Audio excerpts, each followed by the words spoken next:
하나님께서 오늘 우리에게 주신 말씀 요한복음 5장 39절에서 47절 말씀입니다. 이제 제가 하나님의 말씀을 봉독하겠습니다.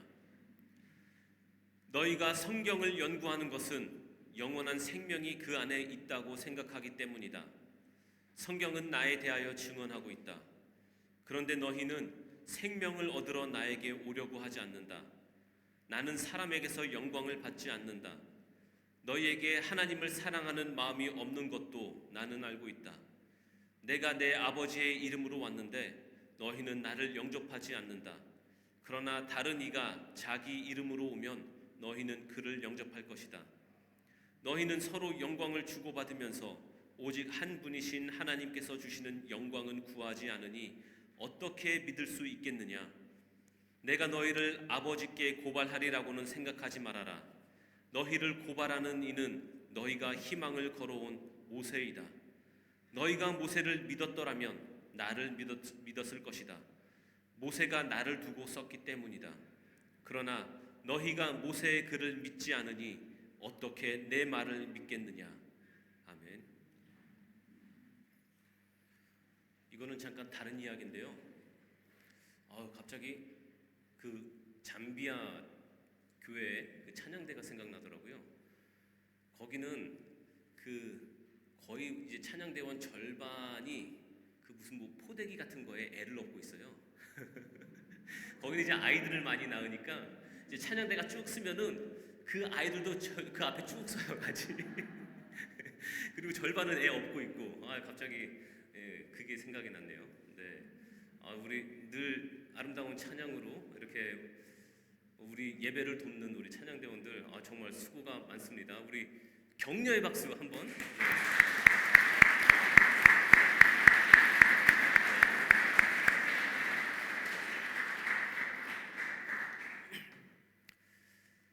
네, 우리는 성경을 통해서 많은 것들을 배웁니다. 사람 사이에 지켜야 할 윤리나 그 사회를 이루는 그 법의 정신, 그런 것도 성경 안에 다 포함되어 있죠. 그리고 바른 정치의 방향, 거기서 좋은 점도 배우기도 하고, 또 반문으로 이렇게 하면 안 되겠다, 그런 것도 배우기도 하고요. 그리고 또 아름다운 언어 그리고 문학, 이런 깊이까지도 성경 안에 다 담겨 있는 것을 우리가 알 수 있습니다. 흥미로운 사실은 고대 철학자들 역시 이런 주제들에 대해 깊이 고민했다는 것입니다. 플라톤은 정의란 무엇인가를 물었었고, 아리스토텔레스는 어떻게 살아야 참된 행복을 누릴 수 있을까를 고민했습니다. 그런데 이런 정의와 행복, 이것에 대한 질문은 여전히 오늘까지도 이어져 오고 있습니다. 오늘도 사람들은 정의와 행복을 찾아 나서고 있고, 그런 움직임들이 세상을 계속해서 바꾸고 있습니다. 그런데 성경을 읽다 보면 그토록 많은 철학자들이 고민해온 정의와 행복에 대한 이야기가 이미 성경 곳곳에 담겨 있다는 것을 발견할 수 있습니다. 성경은 말합니다. 정의는 하나님의 성품에서 나오는 것이고, 행복은 사람이 스스로 만들어내는 것이 아니라 하나님과의 관계 속에서 주어지는 선물이라고 성경은 말합니다. 기독교 변증가라고 잘 알려져 있는 C.S. 루이스는 순전한 기독교, 자기의 저서죠. 순전한 기독교에서 이렇게 말합니다. 우리 모두 안에는 무엇이 옳고 그른지 구별하려는 기준이 있다.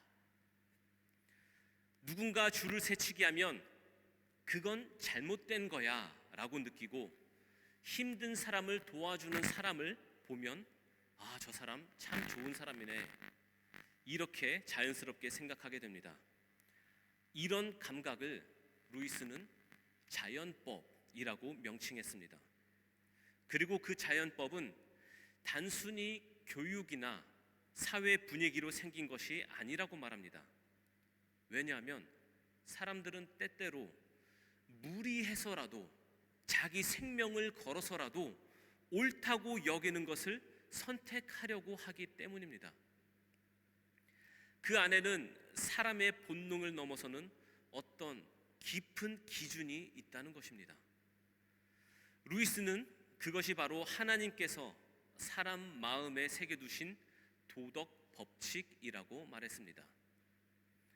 이 법칙은 마치 마음속에 있는 나침반처럼 항상 우리를 하나님께로 향하게 합니다. 그래서 이런 도덕 법칙은 우리를 하나님께 이끌어가는 초대장이라고 할 수 있습니다. 그렇기에 우리는 하나님이 누구신지, 그리고 우리가 어디로 가야 할지를 알고 싶어집니다. 바로 그 길을 가르쳐 주는 책이 성경입니다. 우리는 왜 성경을 읽습니까? 예수님은 유대인들에게 이렇게 말씀하셨습니다. 오늘의 말씀 39절과 40절입니다. 너희가 성경을 연구하는 것은 영원한 생명이 그 안에 있다고 생각하기 때문이다. 성경은 나에 대하여 증언하고 있다. 그런데 너희는 생명을 얻으러 나에게 오려고 하지 않는다. 유대인들, 그들은 성경을 열심히 연구했지만 정작 그 성경이 증언하는 생명의 주님이신 예수님께는 나아가지 않았습니다. 말씀을 아는 것과 그 말씀을 통해 예수님을 믿고 따르는 것은 다릅니다. 그래서 우리는 다시 물어야 합니다. 우리는 성경을 왜 읽는가? 단지 지식을 얻기 위해서인가? 아니면 생명을 얻기 위해서인가? 우리가 말씀 앞에 서는 이유는 예수 그리스도를 알고 믿고 따르기 위함입니다. 예수님이 바로 생명의 길이며 성경은 그 길로 우리를 인도하는 하나님의 사랑의 나침반입니다. 예수님께서 말씀하셨습니다. 너희가 성경을 연구하는 것은 영원한 생명이 그 안에 있다고 생각하기 때문이다. 성경은 나에 대하여 증언하고 있다. 이 말씀을 듣고 있던 사람들은 정말 열심히 성경을 연구하던 사람들이었습니다. 그들은 율법의 한 글자, 한 획까지도 중요하게 여기며 모세를 통하여 하나님의 말씀을 받았다는 사실에 자부심을 가졌습니다. 선민사상, 선택받은 그 민족, 모세를 통하여 나에게 주어진 그 말씀, 그것에 대한 엄청 큰 자부심을 가지고 있었습니다. 하지만 문제는 그들이 그렇게 열심히 읽은 그 성경에서 예수님을 보지 못했다는 것입니다. 말씀의 중심이신 분이 지금 눈앞에 계시는데도 그들은 그분을 알아보지 못했습니다. 옛날 로마가 전 세계를 다스리던 때 이런 말이 있었습니다. 모든 길은 로마로 통한다. 어디서 출발해도 결국 로마에 도달한다는 말입니다. 성경도 그렇습니다. 창세기에서 시작하면서 읽든 시편이나 이사야를 읽든 모든 말씀은 결국 예수 그리스도께로 이어집니다. 구약 성경은 앞으로 오실 예수 그리스도에 대한 이야기입니다. 그리고 신약 성경은 이미 오신 예수 그리스도에 대한 이야기입니다. 모든 길이 로마로 통했듯이 모든 말씀은 예수님을 향해 갑니다.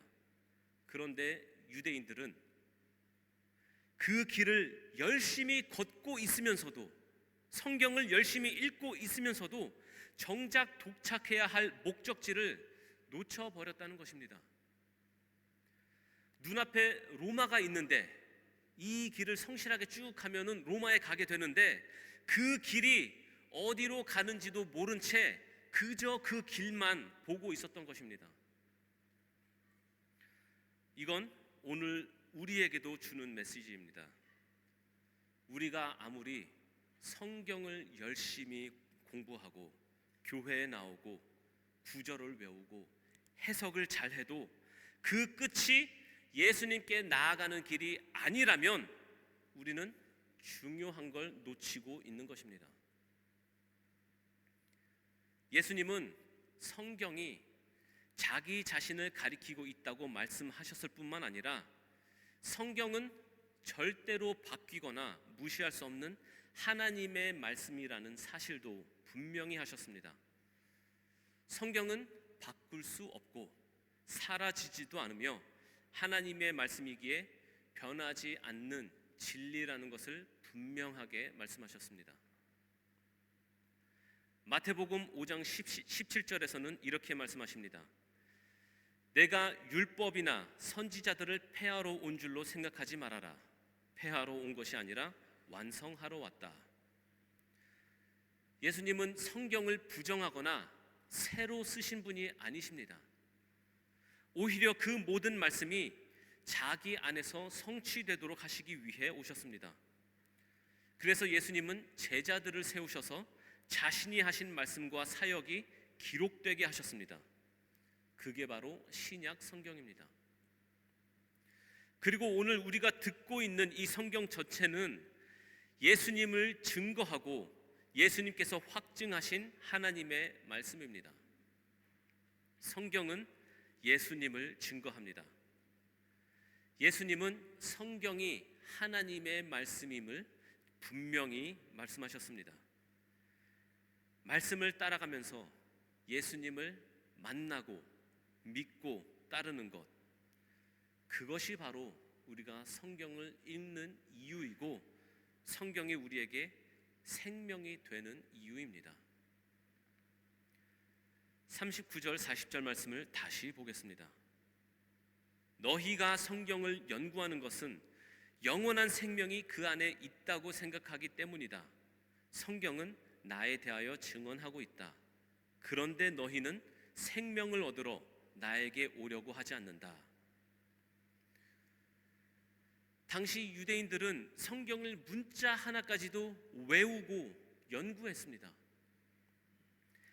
그들은 자신이 하나님의 말씀을 맡은 자라는 자부심으로 가득했습니다. 하지만 그 열심은, 그 연구는 결국 그리스도 앞에 나아가는 믿음으로 이어지지 못했습니다. 예수님은 말씀의 중심이셨고 그들의 성경이 바로 예수님을 가리키고 있었지만 그들은 말씀을 붙잡고 있으면서도 그 말씀이 가리키는 분을 외면했던 것입니다. 오늘날도 상황은 크게 다르지 않습니다. 우리 역시 말씀을 공부하고 설교를 듣고 신학을 배우고 성경을 정리합니다. 인류 역사상 오늘처럼 신학에 관련된 서적이 이렇게 많은 적은 없을 것입니다. 하지만 우리가 그 모든 지식과 훈련을 통해 예수님께 가까이 나아가지 못한다면 우리도 그들처럼 말씀의 진짜 목적을 놓치고 있는 것입니다. C.S. 루이스는 순전한 기독교에서 또 이렇게 설명합니다. 모든 사람 안에는 선과 악을 구별하려는 내면의 기준이 있습니다. 그것은 단순한 본능이나 문화적 습관이 아니라 하나님께서 사람 안에 심어 놓으신 도덕 법칙이며 그 기준은 결국 우리로 하여금 하나님을 찾게 하는 내면의 나침판입니다. 그렇다면 우리는 이 도덕적 직관과 내면의 갈망을 어디로 향하게 해야 할까요? 그 답은 성경이 보여줍니다. 바로 디모데후서 3장은 말합니다. 성경은 그리스도 예수를 믿는 믿음으로 말미암아 구원에 이르는 지혜를 주고 하나님의 사람을 온전하게 하며 선한 일을 하기에 충분하게 한다고 디모데후서는 말하고 있습니다. 성경은 단지 윤리적 지침이나 종교적 교양을 주는 책이 아닙니다. 성경은 예수 그리스도를 믿는 믿음으로 이끄는 책, 그리고 그 믿음을 통해 구원의 길로 안내하는 책입니다. 더 나아가 성경은 하나님의 사람을 온전하게 하고 삶 속에서 선한 일을 행할 수 있도록 준비시키는 능력 있는 말씀입니다. 지식은 머리에 남지만 믿음은 우리의 삶을 변화시킵니다. 말씀을 아는 데서 멈추지 않고 그 말씀이 인도하는 분, 곧 예수님께 나아가는 것, 그것이 우리가 성경을 읽는 참된 이유가 됩니다. 믿음의 여정에서 가장 중요한 핵심이 됩니다. 그래서 우리는 성경을 알되 그 지식에 머물지 않고 예수님을 만나고 따르고 순종하는 사람이 되어야 합니다. 성경은 우리를 예수님께로 이끌기 위해 존재합니다. 성경을 믿음으로 읽고 예수 그리스도의 제자로서의 삶을 우리 모두가 날마다 살아내기를 축복하며 기도합니다. 기도하겠습니다. 하나님 아버지, 오늘 우리에게 말씀을 주시고 그 말씀 속에서 주님을 만나게 하시니 감사합니다. 우리가 성경을 지식으로만 읽는 자가 아니라 말씀을 통해 예수 그리스도를 믿고 따르는 제자가 되게 하옵소서. 주님의 말씀이 우리의 삶의 빛이 되게 하시고 우리의 생각과 길을 바르게 이끄시는 살아있는 능력이 되게 하옵소서. 말씀을 아는 데 머물지 않고 그 말씀이 인도하시는 주님께 순종하며 걸어가는 그런 믿음의 길을 매일의 삶 속에서 실천하게 하옵소서. 우리가 성경을 아는 만큼 그 아는 지식이 나의 자부심이나 교만이 되지 않게 하시고 말씀이 우리를 겸손히 변화시키는 은혜의 도구가 되게 하옵소서. 성경이 증언하는 예수님을 더 깊이 알고 예수님과 동행하는 삶으로 나아가는 우리 모두가 되게 하여 주옵소서. 예수 그리스도의 이름으로 기도드립니다. 아멘.